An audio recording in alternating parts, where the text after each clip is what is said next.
Breaking news! Ito nga ay masamang balita para sa mga Warriors fans. Steph Curry out na daw sa Game 2 at wala pa daw exact date kung kailan siya makakabalik. Mukhang kakailanganin na ng Warriors magbalik si Jimmy Butler sa kanyang Miami Heat days. Handa na nga daw siyang buhatin ng Warriors habang wala naman daw kinakatakutan ng rising star na si Ant-Man. Kumpiyansang-kumpiyansa na makakabawi daw sila sa Warriors. So bad news para sa mga Warriors fans. Steph Curry out daw sa Game 2 at ng at least 1 week dahil sa natamungan niyang grade 1 left hamstring strain. Galing nga ito sa trusted NBA insider na si Shams Charania. Big blow nga ito para sa Warriors dahil alam naman natin ang halaga ng isang Steph Curry sa team. Kung makikita pa naman natin sa schedule ng series ng Warriors sa T-Wolves, isang araw lang ang pahinga ng dalawa kada game.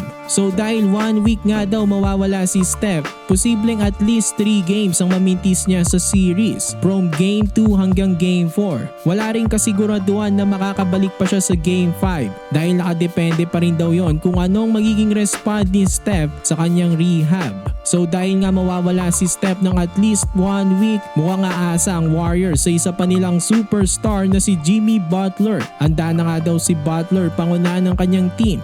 Very capable naman siya. Nabuhat na nga niya ang Miami Heat ng 2 beses patungong finals. Totoong-totoo talaga ang playoff Butler. Masusubukan nga yan ngayon ng Warriors. Pero kailangan na marami rin ang mag-step up sa mga iba pa nilang players gaya nila Buddy Hield na maganda ang performance sa kanyang mga nakaraang laro. Jonathan Kuminga, Draymond Green, Brandon Podziemski at marami pa. Dapat talaga halos lahat ay mag-step up dito. Interesting makita kung anong gagawing diskarte ni Coach Steve Kerr. Samantala, kumpiyansang-kumpiyansa naman si Ant-Man Anthony Edwards na makakabawi daw sila at mananalo sila sa series na ito.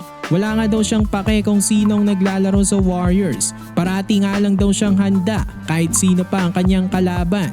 Malakas talaga ang loob nitong rising star ng T-Wolves. Samantala sa ibang series naman, New York Knicks umabante na ng 2-0 sa defending champs na Boston Celtics. Papunta na nga sila sa kanilang home court sa napakaingay na Madison Square Garden na up pa ng 2-0. So delikadong defending champs, susubukan nga nilang iwasan mabaon sa 0-3. At grabe naman ang pagbawi ng OKC sa Nuggets. Tinambakan nila sa Game 2 149-106. Tabla na nga ang series pero ang Game 3 sa Denver, Colorado na. So for more NBA content, i-like nyo na ang ating video at mag-subscribe na rin sa JB Buckets.